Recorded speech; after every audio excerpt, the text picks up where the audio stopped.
તો નમસ્કાર દર્શક મિત્રો, સ્વાગત છે તમારું અમારી આ યુટ્યુબ ચેનલમાં। તો મિત્રો આપણે ટેટ 1 જે છે સિરીઝ ચાલુ કરી છે, જેમાં આપણે બાળ વિકાસના અગત્યના 100 પ્રશ્નોનો પાર્ટ 1 મૂક્યો હતો। આજે રોજ આપણે છે તેનો પાર્ટ 2 મૂકી રહ્યા છીએ। મિત્રો આ છે ટેટ 1ના નવા અભ્યાસક્રમ મુજબ બાળ વિકાસના અગત્યના જે પ્રશ્નો છે તેના 100 પ્રશ્ન આ વિડીયોમાં પણ આપણે જોવાના છે। મિત્રો બાળ વિકાસને લગતા પ્રશ્ન છે પરીક્ષામાં 30 ગુણના પૂછાવાના છે, ત્યારે આપણે છે 100 ગુણના જે છે પ્રશ્નોનો પાર્ટ મૂકી રહ્યા છીએ। તો વિડીયો છે શરૂઆતથી અંત સુધી છે તે અવશ્ય જોજો, અને વિડીયો પસંદ આવે તો વિડીયોને લાઈક કરજો અને વિડીયોને તમારા મિત્રો સાથે અવશ્ય શેર કરજો। તો ચાલો વિડીયોની શરૂઆત કરીએ। તો પહેલો પ્રશ્ન છે કે મૂલ્યાંકનનો પ્રાથમિક હેતુ શું છે? તો જવાબ આવશે વિદ્યાર્થીઓની શીખવવાની પ્રગતિ અને શિક્ષણમાં સુધારો કરવાની જાણકારી મેળવવી। ત્યારબાદ CCEમાં C એટલે કે કન્ટિન્યુઅસનો અર્થ શું થાય છે? તો જવાબ આવશે સતત એટલે કે વર્ષ દરમિયાન નિયમિત। ત્યારબાદ આગળનો પ્રશ્ન છે કે CCEમાં E નો જે છે કોમ્પ્રેહેન્સિવનો અર્થ શું થાય છે? તો જવાબ આવશે સર્વગ્રાહી અથવા તો વ્યાપક, જે શૈક્ષણિક અને સશૈક્ષણિક પાસાઓ। ત્યારબાદ ગુજરાતી ભાષાઓમાં વિદ્યાર્થીઓના સશૈક્ષણિક પાસાનું મૂલ્યાંકન શેના દ્વારા કરી શકાય? તો જવાબ આવશે જૂથ પ્રવૃત્તિઓમાં સહભાગિતા, વક્તત્વ અને અભિનય। ત્યારબાદ આગળનો પ્રશ્ન છે કે મૂલ્યાંકન કેવું હોવું જોઈએ? તો જવાબ આવશે વિશ્વસનીય, વૈધ અને વસ્તુલક્ષી। ત્યારબાદ કયું મૂલ્યાંકન શિક્ષકને ભવિષ્યના અધ્યાપન માટે માર્ગદર્શન આપે છે? તો જવાબ આવશે રૂપાત્મક મૂલ્યાંકન। ત્યારબાદ આગળનો પ્રશ્ન છે કે વર્ષના અંતે અભ્યાસક્રમની સિદ્ધિ ચકાસવા માટે કયું મૂલ્યાંકન થાય છે?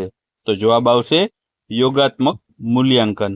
ત્યારબાદ ગુજરાતી ભાષામાં વાંચન કૌશલ્યનું મૂલ્યાંકન કરવા માટે કઈ પદ્ધતિ યોગ્ય છે? તો જવાબ આવશે આદર્શ વાંચન, મુખ વાંચન અને અર્થગ્રહણ ચકાસવું। ત્યારબાદ આગળનો પ્રશ્ન છે કે CCEમાં કયા પ્રકારની પરીક્ષાઓ પર વધુ ભાર મૂકવામાં આવે છે? તો જવાબ આવશે લેખિત, મૌખિક, પ્રાયોગિક અને નિરીક્ષક। ત્યારબાદ આગળનો પ્રશ્ન છે કે મૂલ્યાંકન દરમિયાન વિદ્યાર્થીઓના પોર્ટફોલિયોનો ઉપયોગ શા માટે થાય છે? તો જવાબ આવશે સમય જતાં વિદ્યાર્થીઓની પ્રગતિનું ચિત્ર રજૂ કરવા માટે। ત્યારબાદ આગળનો પ્રશ્ન છે કે નિદાનનો મુખ્ય ઉદ્દેશ શું છે? તો જવાબ આવશે વિદ્યાર્થીઓની શીખવવાની વિશિષ્ટ નબળાઈઓ અને ખામીઓ શોધવાનો। ત્યારબાદ આગળનો પ્રશ્ન છે કે નિદાન કસોટીનું પરિણામ શું સૂચવે છે? તો જવાબ આવશે આમાં કે કયા ક્ષેત્રમાં અને શા માટે વિદ્યાર્થી પાછળ છે। ત્યારબાદ આગળનો પ્રશ્ન છે કે જો કોઈ બાળક જોડણીની ભૂલો વારંવાર કરતું હોય તો તે તેના નિદાન માટે કઈ કસોટી કરશો? તો જવાબ આવશે વિશિષ્ટ જોડણી અને લેખન નિદાન કસોટી। ત્યારબાદ નિદાન કસોટી એ સંપાદન કસોટીથી કઈ રીતના અલગ પડે છે? તો જવાબ આવશે નિદાન કસોટી કેમ પાછળ છે તે શોધે છે, જ્યારે સંપાદન કસોટી છે કેટલું શીખ્યા છે તે ચકાસે છે। ત્યારબાદ આગળનો પ્રશ્ન છે કે નિદાન પ્રક્રિયાનો પ્રથમ તબક્કો કયો છે? તો જવાબ આવશે વિદ્યાર્થીની નબળાઈના ક્ષેત્રને ઓળખવું।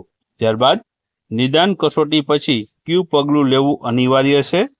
તો જવાબ આવશે ઉપચારાત્મક શિક્ષણ શરૂ કરવું। ત્યારબાદ આગળનો પ્રશ્ન છે કે નિદાન કસોટી કઈ પદ્ધતિનો એક ભાગ ગણાય છે? તો જવાબ આવશે શિક્ષણ પ્રક્રિયાનો। ત્યારબાદ આગળનો પ્રશ્ન છે કે જો કોઈ બાળકને સમાસ સમજવામાં મુશ્કેલી પડતી હોય તો નિદાન કસોટીમાં કયા પ્રકારના પ્રશ્નોનો સમાવેશ થશે?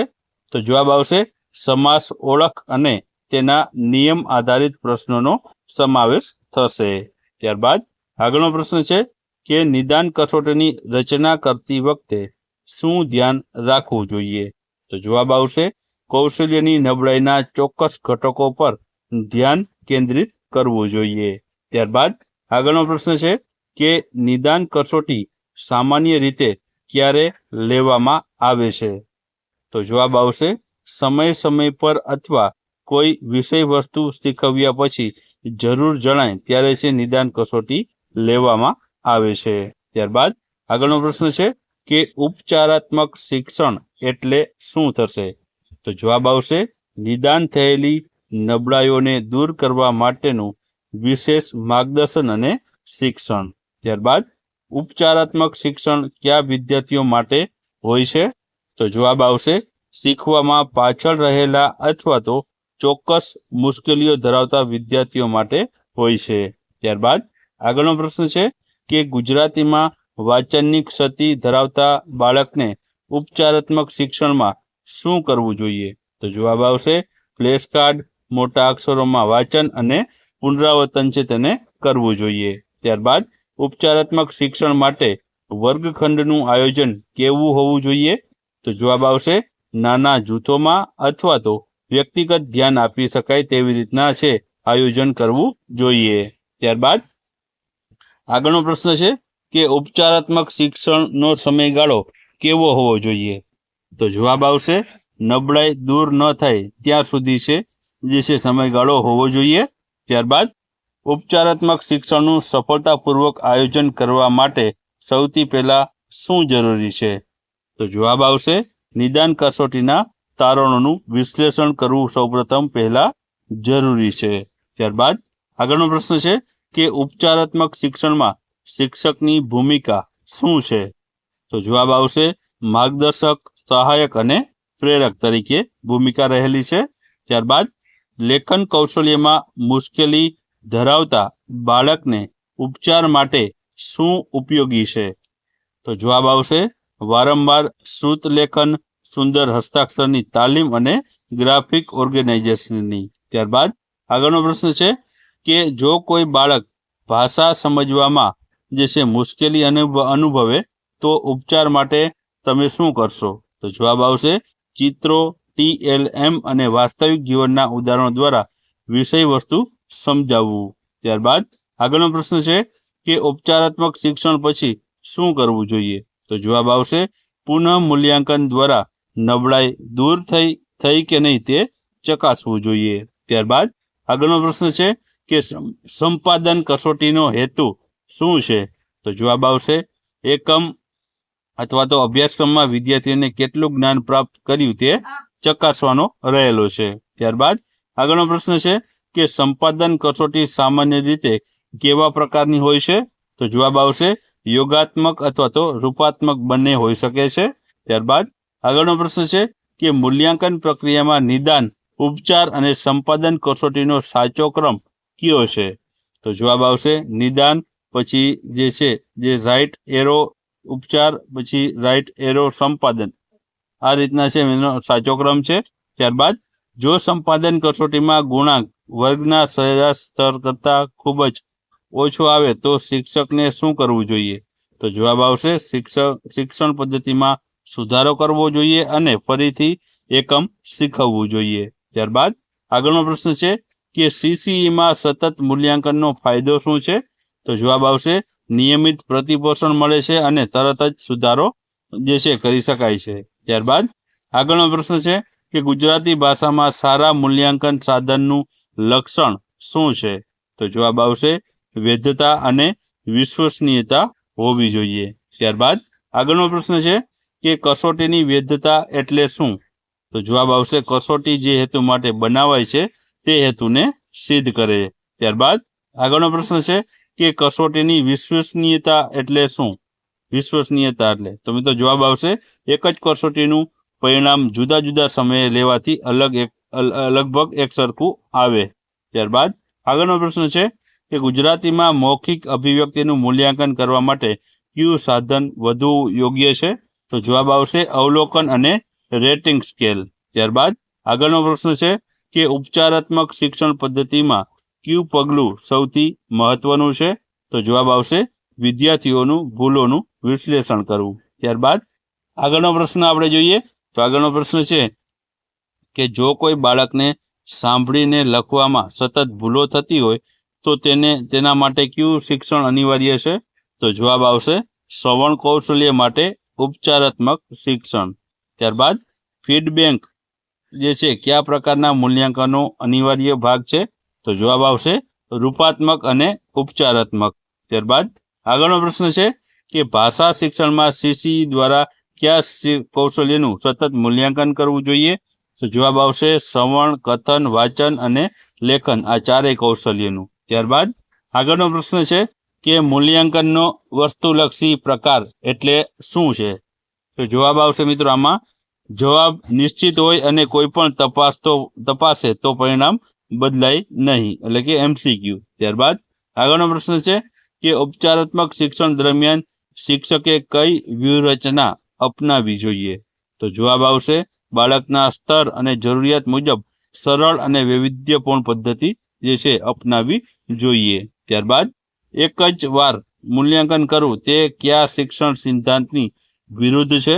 તો જવાબ આવશે સતત અને સર્વગ્રાહી મૂલ્યાંકન, એટલે કે CCE. ત્યારબાદ આગળનો પ્રશ્ન છે કે ગુજરાતી ભાષાના પાઠ્યપુસ્તકના અંતે આપેલું સ્વાધ્યાયનો મુખ્ય હેતુ શું છે?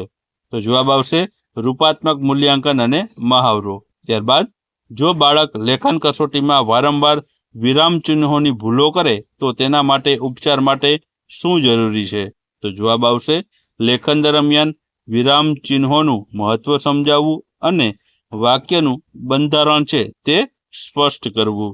ત્યારબાદ આગળનો પ્રશ્ન છે કે નિદાન કસોટીની જરૂરિયાત ક્યારે ઊભી થાય છે?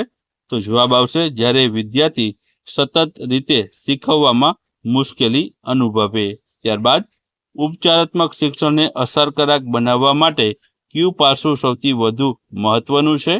તો જવાબ આવશે બાળકનો આત્મવિશ્વાસ અને પ્રેરણા. ત્યારબાદ આગળનો પ્રશ્ન છે કે બાળ કેન્દ્રીય શિક્ષણનો મૂળભૂત સિદ્ધાંત શું છે?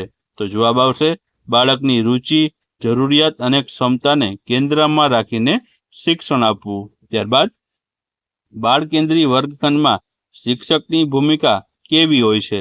તો જવાબ આવશે માર્ગદર્શક અને સહાયક તરીકે. ત્યારબાદ કઈ શિક્ષણ પદ્ધતિ બાળ કેન્દ્રિત શિક્ષણના સિદ્ધાંત પર આધારિત છે? તો જવાબ આવશે પ્રવૃત્તિ પદ્ધતિ. ત્યારબાદ બાળ કેન્દ્રીય શિક્ષણમાં મૂલ્યાંકન કેવું હોવું જોઈએ? તો જવાબ આવશે લવચિક અને સતત, એટલે કે ફ્લેક્સિબલ અને જે સતત હોવું જોઈએ. ત્યારબાદ બાળ કેન્દ્રીય શિક્ષણને કારણે બાળકના કયા વિકાસને સૌથી વધુ પ્રોત્સાહન મળે છે? તો જવાબ આવશે સમગ્ર વ્યક્તિત્વ વિકાસ, સર્જનાત્મકતા અને આત્મવિશ્વાસમાં. ત્યારબાદ સ્વ અધ્યયન પર ભાર કયા શિક્ષણનો મુખ્ય ઘટક છે? તો જવાબ આવશે બાળ કેન્દ્રિત શિક્ષણ પર. ત્યારબાદ આગળનો પ્રશ્ન છે કે જો કોઈ વિદ્યાર્થીને ભણવામાં રસ ન હોય તો બાળ કેન્દ્રિત શિક્ષક શું કરશે? તો જવાબ આવશે તેની રુચિ જાણી અને શિક્ષકને રુચિ પ્રમાણે ઢાળશે. ત્યારબાદ બાળ કેન્દ્રિત શિક્ષણમાં શું ટાળવું જોઈએ? તો જવાબ આવશે તુલનાત્મક સ્પર્ધા અને શિક્ષાને. ત્યારબાદ આગળનો પ્રશ્ન છે કે બાળ કેન્દ્રિત શિક્ષણ પદ્ધતિમાં બાળકના અનુભવનું મહત્વ કેવું છે? તો જવાબ આવશે જ્ઞાનના નિર્માણ માટે પાયાનું. ત્યારબાદ બાળ કેન્દ્રિત શિક્ષણની એક મર્યાદા કઈ હોઈ શકે? તો જવાબ આવશે અભ્યાસક્રમ પૂર્ણ કરવામાં વધુ સમય લાગે છે. ત્યારબાદ આગળનો પ્રશ્ન છે કે શિક્ષણમાં માતૃભાષાનો ઉપયોગ શા માટે અનિવાર્ય છે? તો જવાબ આવશે તે અર્થગ્રહણને સરળ બનાવે છે અને જ્ઞાન સાથે ભાવાત્મક જોડાણ કરે છે. ત્યારબાદ આગળનો પ્રશ્ન છે કે રાષ્ટ્રીય શિક્ષણ નીતિ પ્રાથમિક સ્તરે શિક્ષણ માટે કઈ ભાષાને પ્રોત્સાહન આપે છે? તો જવાબ આવશે માતૃભાષા અથવા તો ત્યાંની જે સ્થાનિક ભાષા હોય તેને પ્રોત્સાહન આપે છે. ત્યારબાદ આગળનો પ્રશ્ન છે કે માતૃભાષામાં શિક્ષણ આપવાથી બાળકમાં કયો વિકાસ સૌથી ઝડપી થાય છે? તો જવાબ આવશે વિચાર અને તર્ક શક્તિનો. ત્યારબાદ આગળનો પ્રશ્ન છે કે જો કોઈ બાળકને શાળાની ભાષા એટલે કે ગુજરાતી કરતા ઘરે અન્ય ભાષા દાખલા તરીકે હિન્દી બોલતું હોય તો શિક્ષક શું કરવું? તો જવાબ આવશે તેની માતૃભાષાને આદર આપવો અને શિક્ષણનું એક સાધન બનાવવું. માતૃભાષા દ્વારા શિક્ષણનો ગેરફાયદો શું છે? તો જવાબ આવશે અન્ય ભાષાઓ શીખવવામાં ક્યારેક મુશ્કેલી પડી શકે છે. ત્યારબાદ કઈ કમિટીએ માતૃભાષા દ્વારા શિક્ષણને ભલામણ કરી હતી? તો જવાબ આવશે આમાં તે છે કોઠારી કમિશન, ત્રિભાષા સૂત્ર. ત્યારબાદ આગળનો પ્રશ્ન છે કે ભાષા શિક્ષણમાં માતૃભાષાનો ઉપયોગ શું સુધારે છે? તો જવાબ આવશે સર્જનાત્મકતા અને મૌલિક અભિવ્યક્તિને. ત્યારબાદ બાળક માતૃભાષા કેવી રીતે શીખે છે? તો જવાબ આવશે અનુકરણ અને કુટુંબના વાતાવરણ દ્વારા. ત્યારબાદ આગળનો પ્રશ્ન છે કે જો માતૃભાષા ગુજરાતીમાં હોય તો ભાષાના કયા કૌશલ્યનો પાયો મજબૂત બને છે? તો જવાબ આવશે આમાં શરૂઆતી શ્રવણ અને કથન કૌશલ્યનો. ત્યારબાદ આગળનો પ્રશ્ન છે કે પ્રાથમિક સ્તરે શિક્ષકે માતૃભાષાનો ઉપયોગ કેવી રીતે કરવો જોઈએ? તો જવાબ આવશે બાળકને અભિવ્યક્તિ માટે પૂરતી તક આપીને. TLM એટલે કે શિક્ષણ સહાયક સામગ્રીનો મુખ્ય ઉદ્દેશ્ય શું છે? તો જવાબ આવશે અધ્યયનને રસપ્રદ, અસરકારક અને મૂર્ત બનાવવું. ત્યારબાદ આગળનો પ્રશ્ન છે કે ગુજરાતી ભાષામાં અમૂર્ત ખ્યાલ જે શીખવવા માટે TLM કેવી રીતે મદદ કરે છે? તો જવાબ આવશે તે અમૂર્ત ખ્યાલોને છે મૂર્ત ઉદાહરણો દ્વારા સ્પષ્ટ કરે છે. ત્યારબાદ આગળનો પ્રશ્ન છે કે ચાર્ટ, નકશા અને ફ્લેશ કાર્ડ કયા પ્રકારના TLM છે? તો જવાબ આવશે દ્રશ્ય સામગ્રીઓ છે. ત્યારબાદ ગુજરાતી ભાષાના શુદ્ધ ઉચ્ચારણ માટે કયું TLM વધુ ઉપયોગી છે? તો જવાબ આવશે રેડિયો અને કેસેટ પ્લેયર જે શ્રાવ્ય સામગ્રી છે. ત્યારબાદ TLM નો ઉપયોગ કયા સિદ્ધાંત પર આધારિત છે? તો જવાબ આવશે મૃતથી અમૂર્ત તરફ. ત્યારબાદ આગળનો પ્રશ્ન છે કે જો શિક્ષક વર્ગમાં વાસ્તવિક ફળો લાવીને તેના નામ શીખવે તો આ કયા પ્રકારનું TLM ગણાય? તો જવાબ આવશે આને વાસ્તવિક વસ્તુ અથવા તો રિયાલિયા છે તે કહેવામાં આવે છે. ત્યારબાદ આગળનો પ્રશ્ન છે કે TLM નો ઉપયોગનો મુખ્ય ફાયદો શું છે? તો જવાબ આવશે વિદ્યાર્થીઓમાં જ્ઞાન લાંબા સમય સુધી ટકી રહે. ત્યારબાદ શૈક્ષણિક પ્રવાસો કયા પ્રકારની શૈક્ષણિક સામગ્રી છે? તો જવાબ આવશે અનુભવજન્ય. ત્યારબાદ આગળનો પ્રશ્ન છે કે ગુજરાતીમાં વર્ણમાળા શીખવવા માટે ફ્લેશ કાર્ડનો ઉપયોગ કયા કૌશલ્યના વિકાસ માટે થાય છે? તો જવાબ આવશે વાંચન માટે, શબ્દ અને અક્ષરની ઓળખ કરવા માટે. ત્યારબાદ અસરકારક TLM કેવું હોવું જોઈએ? તો જવાબ આવશે સસ્તું, સરળતાથી ઉપલબ્ધ અને હેતુપૂર્વકનું. ત્યારબાદ આગળનો પ્રશ્ન છે એક સફળ ભાષા શિક્ષકનું સૌથી મહત્વનું લક્ષણ કયું છે? તો જવાબ આવશે વિષયનું ઊંડું જ્ઞાન અને વિદ્યાર્થીઓ પ્રત્યે સ્નેહ. ત્યારબાદ ગુજરાતી ભાષા શિક્ષકનું ઉચ્ચારણ કેવું હોવું જોઈએ? તો જવાબ આવશે શુદ્ધ, સ્પષ્ટ, યોગ્ય આરોહ અને અવરોહ સાથે. ત્યારબાદ આગળનો પ્રશ્ન છે કે ભાષા શિક્ષકનું આદર્શ વાંચન વિદ્યાર્થીઓ માટે શા માટે મહત્વનું છે? તો જવાબ આવશે તે વિદ્યાર્થીઓ માટે શુદ્ધ ઉચ્ચારણ અને અસ્ખલિતતાનું અનુકરણ મોડલ પૂરું પાડે છે. ત્યારબાદ શિક્ષકમાં કયા લક્ષણોનો અભાવ હોય તો શિક્ષણ નીરસ બની શકે છે? તો જવાબ આવશે રસિકતા, ઉત્સાહ અને હાસ્યવૃત્તિ. ત્યારબાદ આગળનો પ્રશ્ન છે કે ભાષા શિક્ષકે વિદ્યાર્થીઓના લેખન કાર્યમાં શું ટાળવું જોઈએ? તો જવાબ આવશે વિદ્યાર્થીઓની મૌલિકતાને દબાવીને માત્ર શિક્ષકની ભાષાનું અનુકરણ કરાવવું જોઈએ. ત્યારબાદ એક સારા શિક્ષક માટે વ્યવસાય પ્રત્યે નિષ્ઠાનો અર્થ શું છે?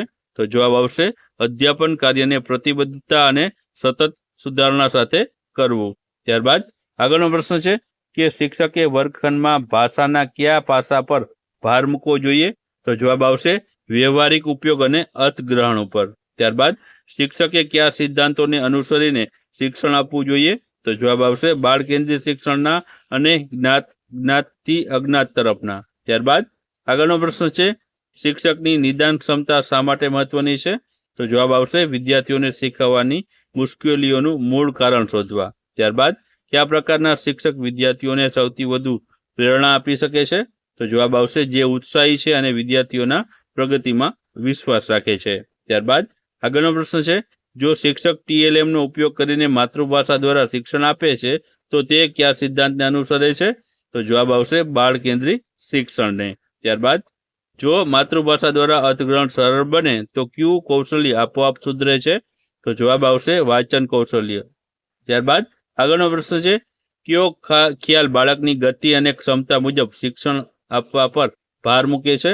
તો જવાબ આવશે બાળ કેન્દ્રિત શિક્ષણ. ત્યારબાદ જો શિક્ષકનું ઉચ્ચારણ અશુદ્ધ હોય તો બાળકના કયા કૌશલ્ય પર નકારાત્મક અસર પડે છે? તો જવાબ આવશે શ્રવણ અને કથન ઉપર. ત્યારબાદ વર્ગમાં બનાવેલું શબ્દ ભંડોળનું પોસ્ટર કયા સિદ્ધાંતનો ભાગ છે? તો જવાબ આવશે TLM નો. ત્યારબાદ માતૃભાષાના મહત્વને ધ્યાનમાં રાખી ગુજરાતી ભાષાના શિક્ષકે વર્ગમાં કેવું વાતાવરણ બનાવવું જોઈએ? તો જવાબ આવશે મૈત્રીપૂર્ણ અને અભિવ્યક્તને પ્રોત્સાહન આપતું. ત્યારબાદ આગળનો પ્રશ્ન છે કે બાળ કેન્દ્રિત શિક્ષણમાં વિદ્યાર્થીઓને કયા પ્રકારની સ્વતંત્રતા મળે છે? તો જવાબ આવશે પોતાને શીખવવાની ગતિ પસંદ કરવાની સ્વતંત્રતા મળે છે. ત્યારબાદ ભાષા શિક્ષણમાં TLM નો ઉપયોગ માતૃભાષા દ્વારા કરવાથી શું વધે છે? તો જવાબ આવશે બાળકનું અધ્યયન પ્રત્યેનું ધ્યાન અને સમજ વધે છે. ત્યારબાદ આગળનો પ્રશ્ન છે કે શિક્ષકની તૈયારીનું મહત્વ કયા લક્ષણ સાથે જોડાયેલું છે? તો જવાબ આવશે વિષયનું ઊંડું જ્ઞાન અને વ્યવસાયિક નિષ્ઠા ઉપર. ત્યારબાદ જો બાળકની રુચિને કેન્દ્રમાં રાખવામાં આવે તો કયા પ્રકારનું શિક્ષણ શક્ય બને છે? તો જવાબ આવશે આનંદમય અને સક્રિય શિક્ષણ.